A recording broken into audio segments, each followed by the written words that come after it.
오늘은 유능길의 9켤레 구두로 남은 사내를 정리하겠습니다. 구두로 남은 사내라고 했으니까 구두가 곧 사내라는 얘기겠고요. 이 구두는 결국 사내의 자존심을 상징한다고 볼 수 있습니다. 이 소설의 주인공은요, 바로 이 사내인 권씨입니다. 권씨는 원래는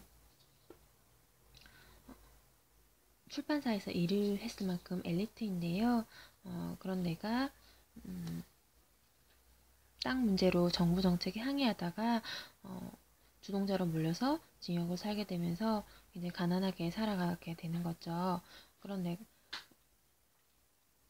이런 권씨 가족을 관찰한 사람이 바로 나입니다. 이 나는 초등학교 교사이고요. 오 선생입니다. 이 나가 권씨를 관찰하는데요. 그래서 시점은 1인칭 관찰자 시점입니다. 자, 줄거리는 여러분 다 아시니까 본문을 세부적으로 보겠습니다.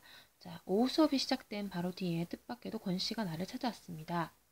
그런데 그때 나는 불길한 예감이 들었는데요. 바로 돈을 빌리러 올 것 같다는 예감이 듭니다.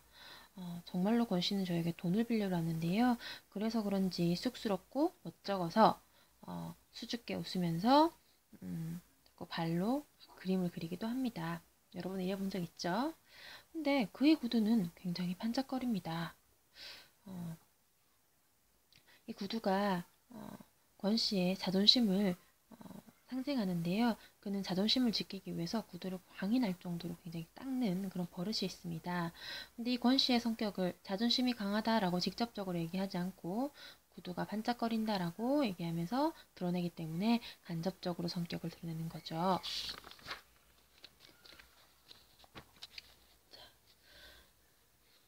이런 권씨가 나에게 사정을 얘기합니다. 그런데 이때 제기랄 탯줄을 목에 감았다는군요. 빨리 손을 쓰지 않으면 산모나 태아나 모두 위험하대요. 하면서 얘기하는데요. 굉장히 위험한 상황이란 걸 알 수 있죠. 그 위험한 상황에서 아내나 그 다음에 자기 아이가 죽을지도 모르는 상황이다 보니까 욕이 절로 튀어나옵니다. 근데 그 말을 나는 어색하게 듣게 되죠. 이 말은 결국 권 씨가 평소에는 욕을 사용하지 않은 점잖은 사람이라고 할 수 있습니다. 그러니까 즉 권 씨는 굉장히 절박한 상황이어서 이런 욕을 했다는 걸 알 수 있는 거죠. 그러나 이 나는 그 돈을 빌려주기가 쉽지 않습니다. 이게 망설이게 되는데요. 왜냐면 이 나 역시도 빚이 있죠. 이제 부잣집 사람이 아니에요. 그러다 보니까 쉽게 돈을 빌려줄 수도 없는 거고요. 또 하나의 이유는 바로 이 집안의 경제권을 장악하고 있는 사람이 아내입니다. 아내에게 허락도 받지 않고 돈을 빌려주기는 좀 힘들겠죠. 근데 그런 나에게 권 씨가 빌려만 주신다면 정말 무슨 짓을 해도 갚겠습니다 하고 얘기합니다. 굉장히 간절하게 얘기하고 있죠. 그만큼 위급한 상황이기 때문에 이렇게 얘기한다는 거 알 수 있습니다. 그러나 나는 돈을 빌려주게 되면 책임이 따르겠죠. 아내에게 한 소리 들을 수도 있고요. 그것보다 더 큰 건 자기 집 형편이 그렇게 좋은 게 아니라고 했잖아요. 자기도 빚이 있는 사람이에요. 그래서 괜히 돈을 빌려줬다가 권 씨가 다 갚지 못하면 자기 쪽에서 그걸 다 떠안아야 되는 상황이기 때문에 오히려 동정 때문에 그 책임을 지는 것은 아니다라고 생각하고 거절해야 되겠다고 판단하고 이렇게 얘기합니다. 원장한테 바로 전화 걸어서 내가 보증을 서면 하고 약속할 테니 권 선생도 다시 한번 매달려 보세요 하면서 돈을 빌려주는 대신에 다른 방법을 얘기하죠.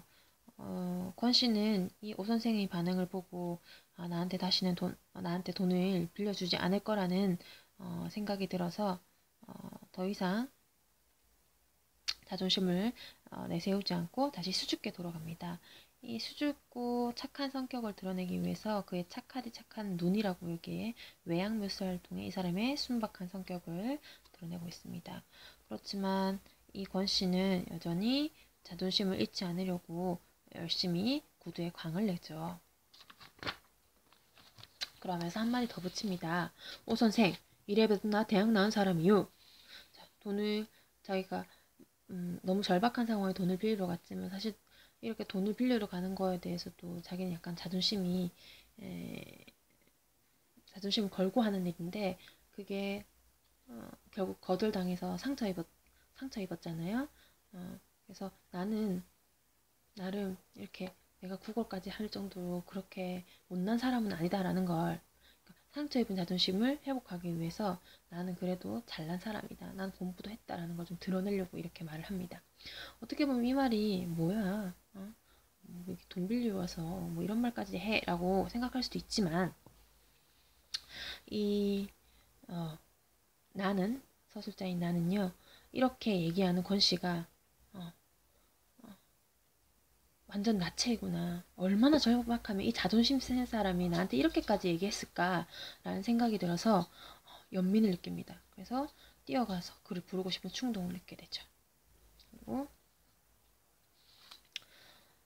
위기 2를 보겠습니다. 자, 나는 권 씨의 문제에 안타깝게 여기며 결국은 돈을 빌려서 의사에게 가져다 줍니다. 근데 의사는 이렇게 얘기하죠. 아버지가 되는 방법도 여러지리군요. 보증금을 마련해 오렸더니 오전 중에 나가서는 여태껏 얼굴 한번 안 비치지 뭡니까? 그래서 수술 보증금이 도착할 때까지 지금까지 수술을 하지 않았잖아요. 굉장히 비인간적이죠. 그러면서 본인이 오히려 더 비인간적인데 지금 권 씨에 대해서 비난을 하고 있는데요. 그 얘기를 듣고 오 선생이 화가 나서 이렇게 얘기합니다. 의사가 애를 꺼내는 방법도 여러 질이듯이 아버지 노릇하는 것도 아마 여러 질입니다. 라고 하는데 의사라는 사람은 생명보다는 돈을 중시하잖아요. 굉장히 물질 만능주의고 못된 사람이죠. 보면 되게 현실적인 사람을 볼 수 있는데요. 그런 의사에게 너 나쁘지 않느냐라고 직접적으로 얘기하지 않고요. 우회적으로 여러 질이듯이라는 말을 통해서 그의 태도에 대해서 비판을 하고 있습니다. 자, 그리고 결국은 아이가 태어나게 되는데요.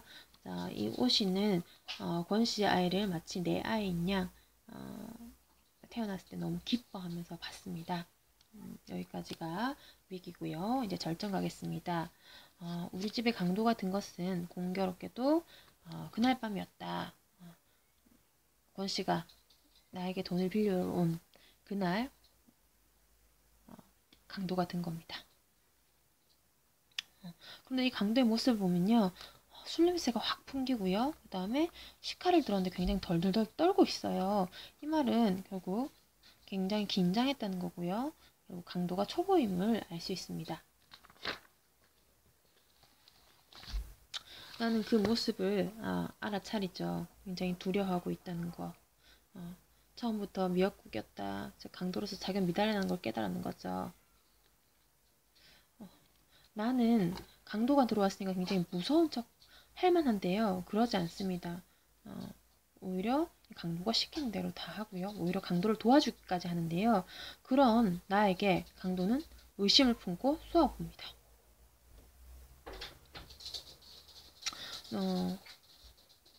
나는 권 씨에게 쉽게 돈을 훔칠 수 있는 방법을 알려주는데요. 강도는 더욱 의심하게 되죠.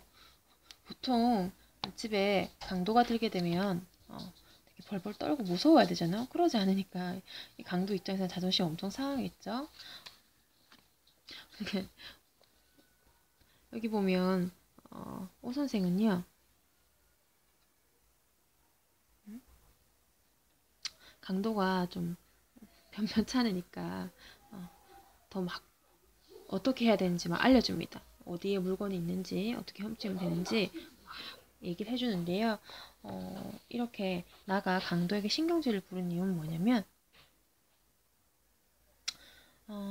어리숙한 강도가 자신의 안내에 따라서 강도로서 역할을 조금이라도 더 잘 수행하기 위해서 좀 큰 소리로 제대로 하라면서 조언을 해주고 있다고 볼 수 있는 거죠. 즉 결국 오 선생은 권 씨를 안쓰러워하고 있다는 걸 알 수 있습니다.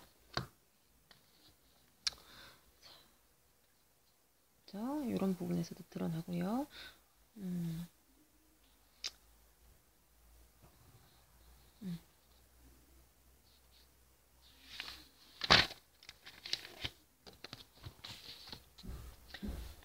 이런 나의 태도에 강도는 굉장히 자존심이 상한 표정이었습니다.